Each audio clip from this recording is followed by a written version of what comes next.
Mickey, thank you for that reading. Dave, for those songs this morning, beautiful songs. Harvey, for that well-worded prayer. Thank you. Thank everyone for being here and being a part of this worship service. If you're visiting with us, we're glad you're here. We want you to know you are our honored guests. We do have visitors. Thank you for coming. Thank you for being here. Worship God in spirit and in truth. We're common people that love the truth, love the Lord, want to go to heaven when we pass on. Glad that you can be a part of this service. As Mickey read that passage, I wanted you to mark and note the Antichrist. Anti simply means something that is you are against.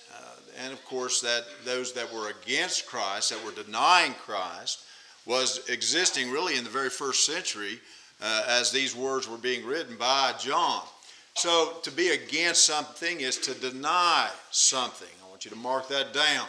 Going to deny something this morning.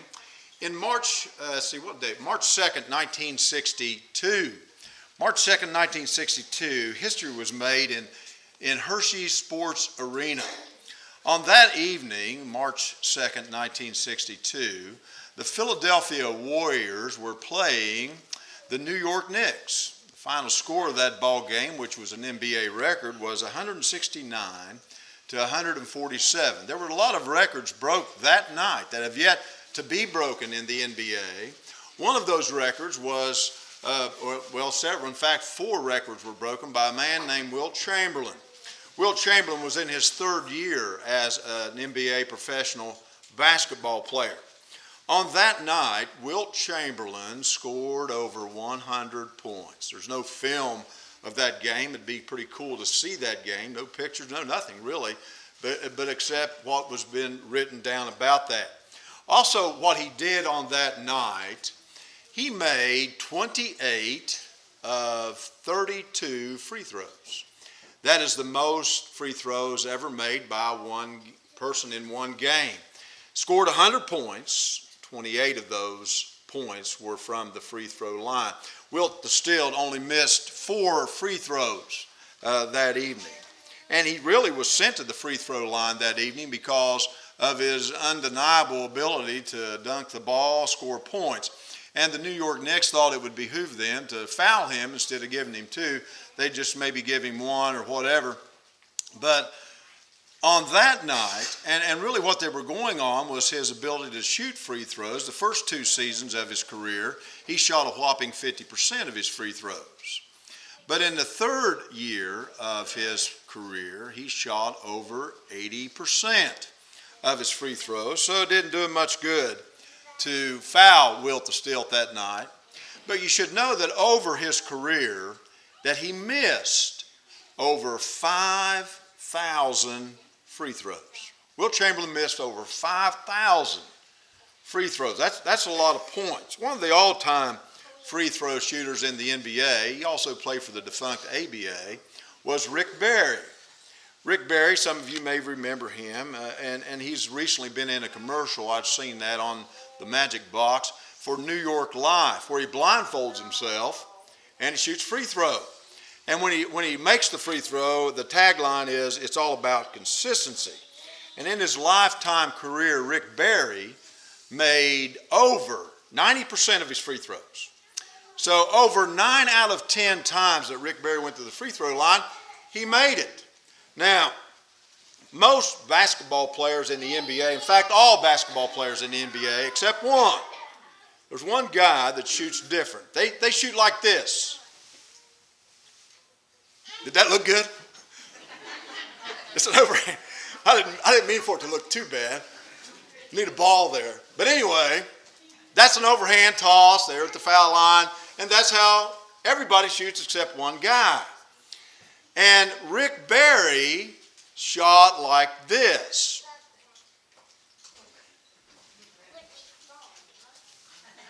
That's how Rick Barry shot. So, and does anybody know what that's called? Granny style. That's right. It's called granny style. And for the life of me, I don't know why it's called granny style. How many grannies are out there shooting free throws? I don't know. But you hike up your skirt. I'm going to stay behind there when I do that. Then you bend your knees and you put a backspin on the ball. And it's called granny style. That's it. Wilt Chamberlain hit 28 out of 32 free throws that night because he did granny style. He shot granny style. And so, again, that year, his particular free throw percentage shot well over 80%. Far cry from the 48% of the couple years before that. Now, the next year, 1964 season, he shot back to 50%. He shot back at 50%. But on that night, he was unsurpassed. Now, I'll get to that why Wilt changed his style back to the other way. And we'll talk about that at the end of the lesson. I want to concentrate on the word denial again. And deny, as Mickey read in the opening passages, we hear that phrase, living in denial, do we not? We hear that phrase, he's living in denial. He thinks that she loves him. Well, the guy's just living in denial. He don't have a chance. There's no way. All right. Or she actually thinks she can sing. She's going to be a country superstar. I hate to tell her, but she's living in denial. And really, living in denial is what someone wants to do. They want to escape a difficult situation. And when you deny it, you just kind of ignore that it exists. I want to suggest to you that Jesus uses the concept of living in denial, except it's not like we use it today, and about how living in denial is. Let's turn to Matthew chapter 4. He calls us to live in denial, but not like we've been talking about. Matthew chapter 4, I want you to notice verse 18. And of course, the Lord's picking the first disciples. He says, now as Jesus was walking by the Sea of Galilee, Matthew 4, verse 18, he saw two brothers, Simon, who was called Peter, Andrew, his brother, casting a net into the sea, and they were fishermen. He said to them, follow me, I'll make you fishers of men. Immediately they left their nets and followed him. Going on, verse 21, from there, he saw two other brothers, James, the son of Zebedee, and John, his brother, in the boat with Zebedee, their father, mending their nets, and he called them. Immediately they left the boat and their father, and they followed him. In Matthew's gospel, that term, follow me, Matthew records it 7 times. Mark records it, I believe, 4 times. Luke 5 times. John records, follow me, 7 times, just like Matthew. Now, we don't use that term, follow me. We're more comfortable with watch me. Hey, listen to me. See what I do here. Hear what I'm saying here. Because I think we're more comfortable with that. Because if we were to say, follow me, well, you know, you're going to give up some things. You're going to give up your independence. You're going to give up your autonomy, your own thoughts, your own judgments. We're more comfortable with, hey, watch what I do. Now, you can watch what somebody does, and you can accept what somebody does. You can follow what somebody does, but you still have a choice to do that. You can listen to every word that I say this morning or what somebody else might say, but you still haven't given up your independence. You still can decide whether you're going to do what I'm saying or not. But when we follow somebody, we give up our rights. When we follow somebody, we've given up our own independence. We've given up our own decision making. Our judgments doesn't matter. Our decisions doesn't matter. We're going to follow whatever this person says or does. Follow me. And so, if I was to say, follow me, you'd go where I'd go, do what I do, say what I say, stop where I would stop. That's the idea.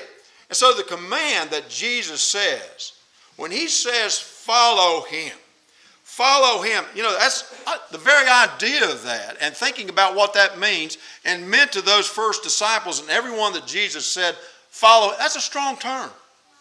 That's a strong term. Follow him.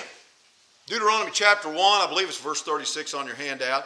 Caleb is commended for following the Lord fully.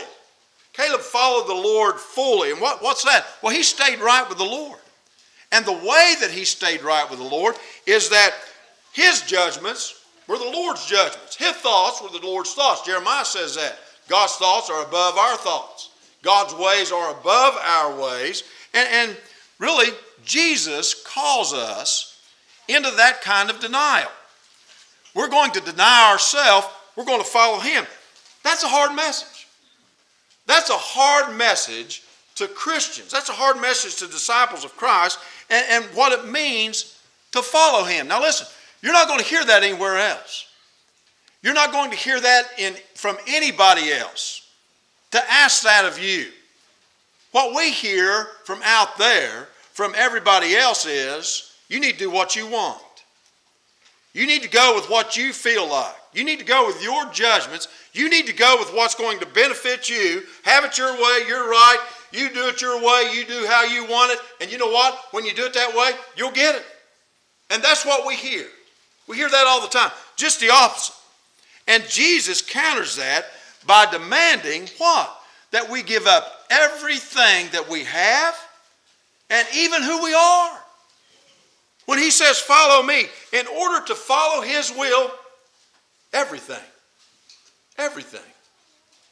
2 Peter chapter 1, verse 1. You don't have to turn there. Romans chapter 1, verse 1.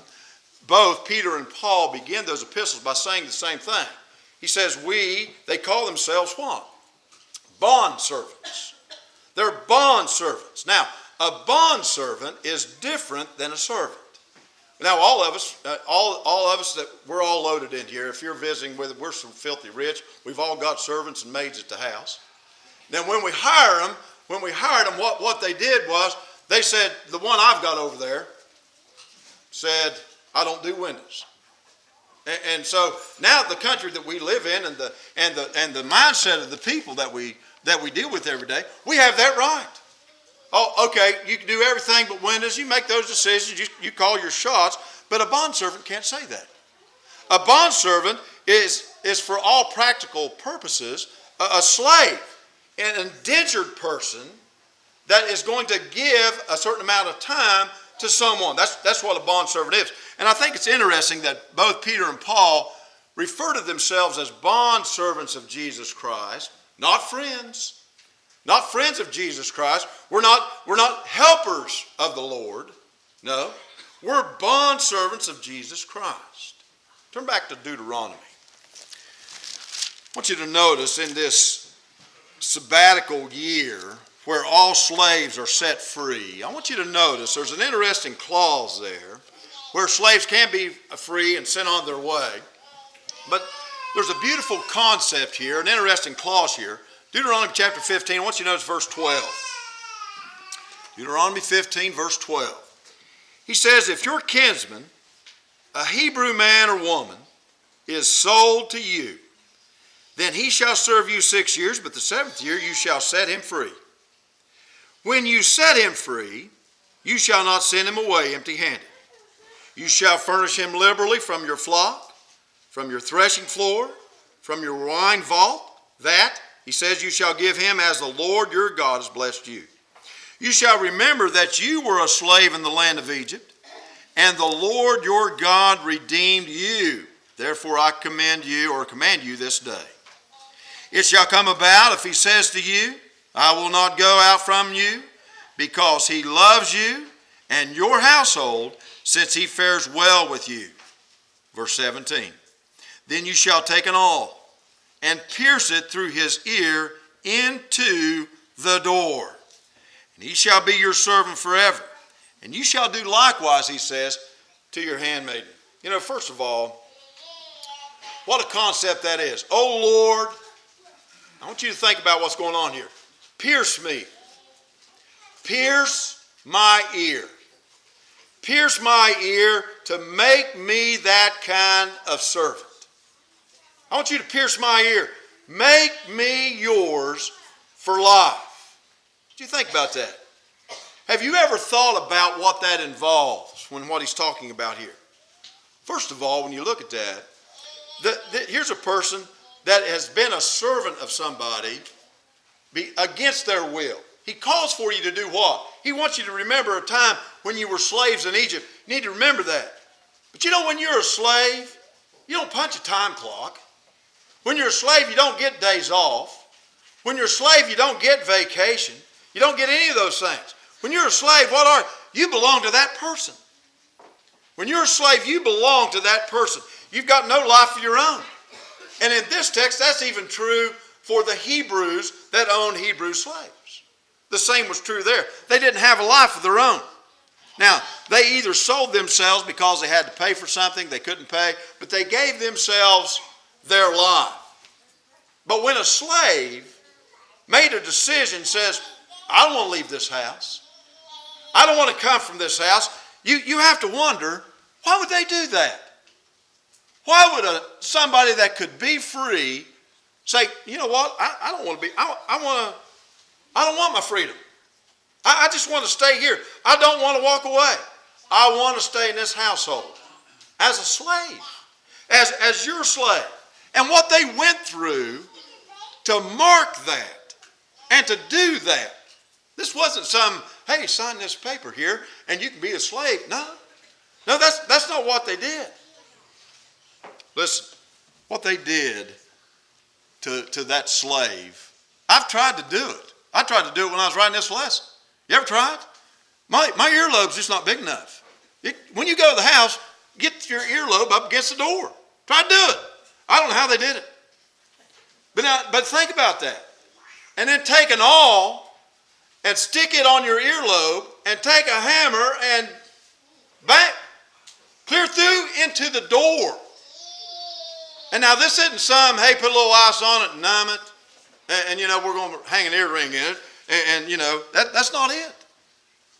It's a jagged, torn hole in your ear that heals over, that every time anybody sees you, they know that you are a slave for life for somebody.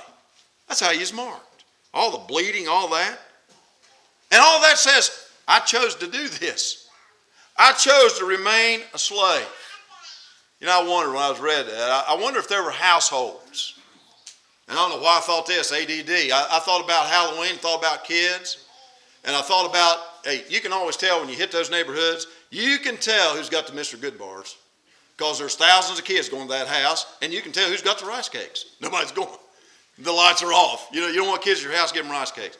But you can and all joking aside, I wonder if there were houses, there had to be houses, that had that mark on the door.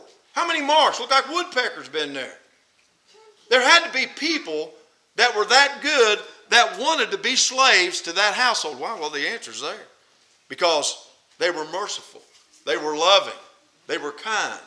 They were good. Well, what's going on? How is that? We're just that merciful. And that's living in denial. That's a choice that the slaves made to do that, to be in that. Why? They love him. They love the household. They love, because in the text, I fare well here. They take care of me here. I'll do this. God's called us to pierce our ears at the door of his house. He's called us to do that. The one who does that is the ones that live in self-denial. Is the ones that freely give God their life and deny their life. The ones that say, you know what, or don't say, hey, it's my life, I'll do what I want, when I want, how I want. In fact, the ones that are those kind of slaves in God's house, they give all that up. Doesn't matter to them. I want you to think for a moment. You don't have to answer out loud, but you're welcome to answer out loud. We can answer out loud to these. I'm going to give you some famous taglines in America. All right? I don't want you to answer.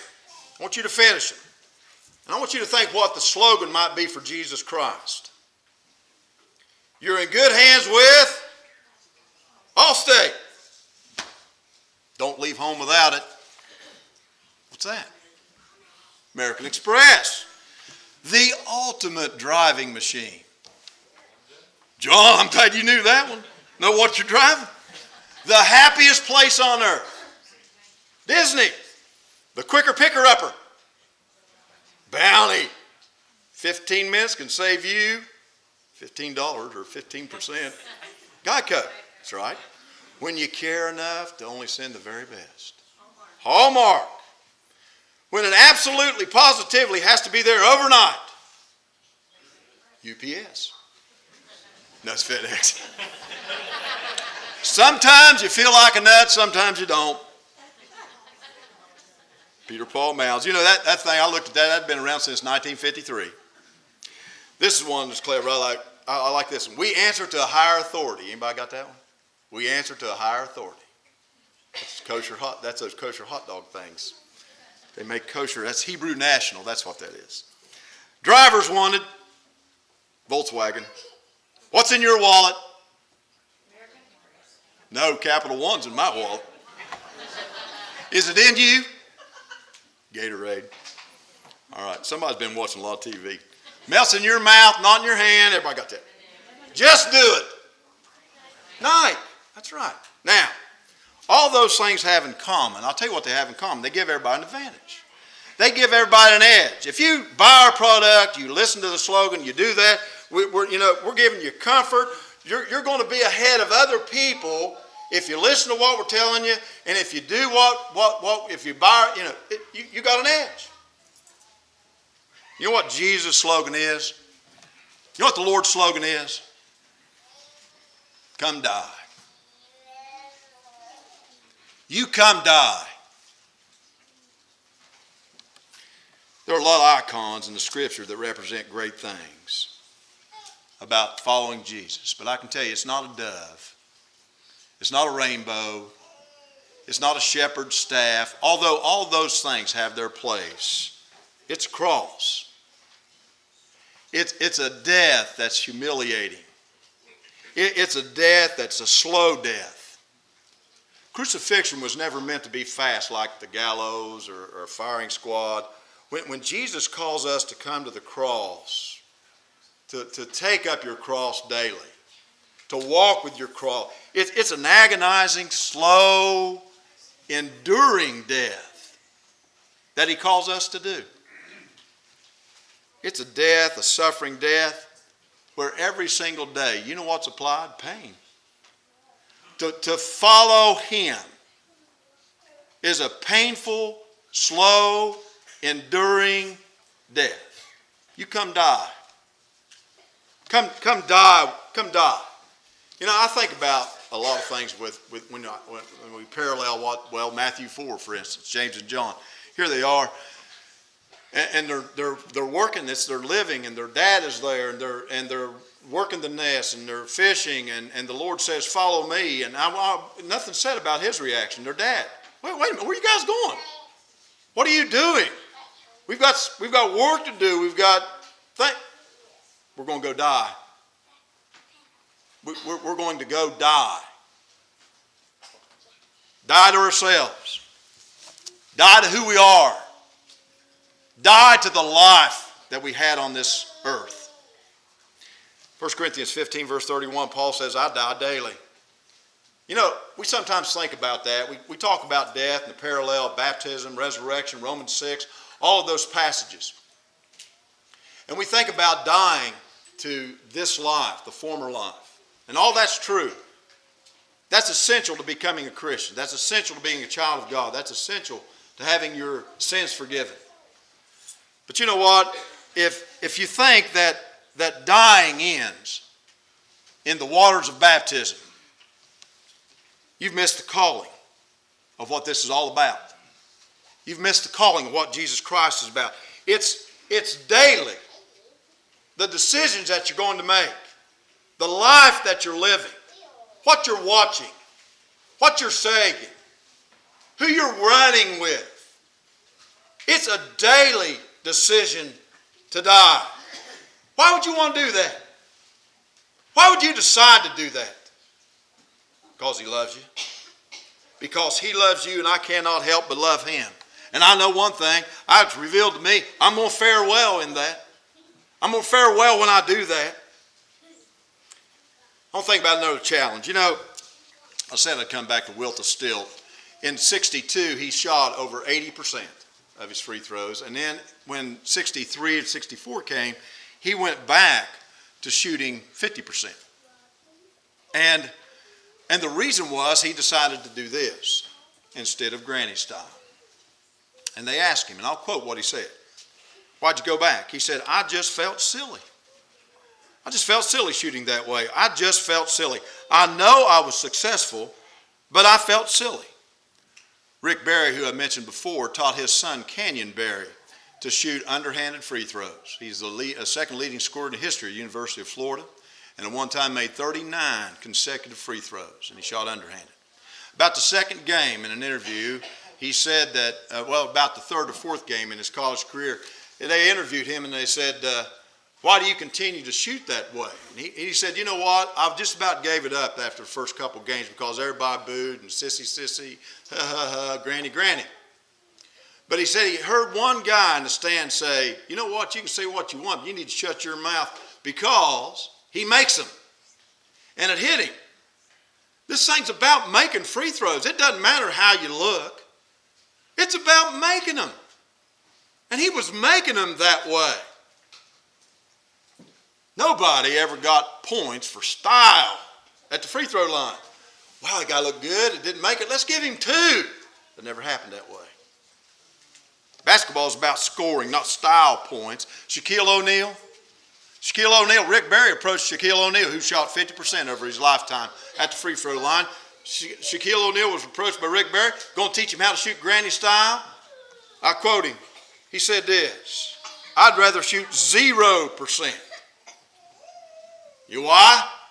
This Shaq's too cool to shoot like a granny. Too cool. But you know what? He didn't realize you get points for making shots, not being cool. And that brings me to this point, my last point. And it's what sociologists call a threshold. We all know what a threshold is. That's that thing between two rooms. There's barriers there. Some have high thresholds, some have low thresholds. And we move into each other's room or each other's spaces by those thresholds. This is a fairly high, different threshold. I went to churches where I didn't know if I was going to make it up to the pulpit, like Harvey was talking about, swinging around up real high. You're high. Never liked them, and I was always one leap and a bound. I was on top of that, but those days are gone, and I have to be careful when I go on those high thresholds. But some of us have high thresholds, and by that I mean we have to overcome a lot. We have to overcome a lot when we move from one situation to another. One of those thresholds is peer pressure, neighbor pressure, friend pressure about you being a Christian.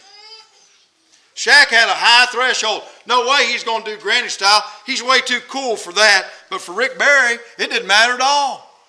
He didn't care how many people laughed at him. He didn't care how many people poked fun at him. He didn't care what people said. The threshold, when he was in that gym, threshold didn't even exist. Now I'll tell you something, you and I got a threshold. All of us have a threshold. You've got one, I do. And for some of us, following Jesus Christ, no problem.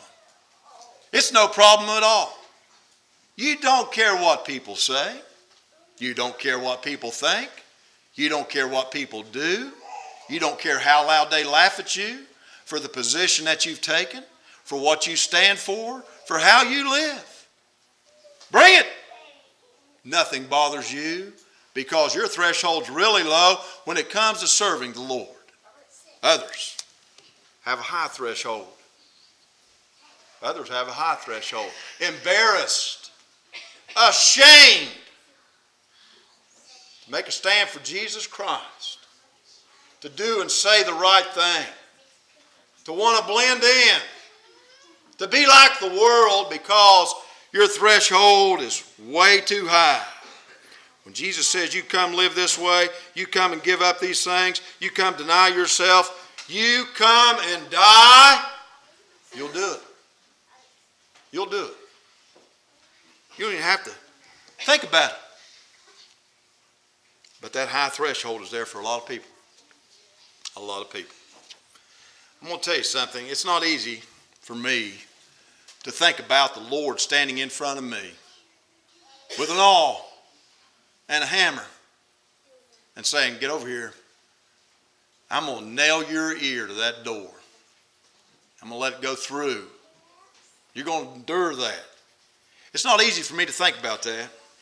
Put my ear up against a post like that, driving all through it, the Lord doing it. But you know what? I'd pray. I pray that my threshold be low enough that I'd let him do it if he asked me. Because if I wouldn't let him do that, there's no way I'm going to die on the cross. There's no way I'm going to die on the cross. And if I don't, I'm going to lose it all. You know, we talk a lot about faith and we talk a lot about belief.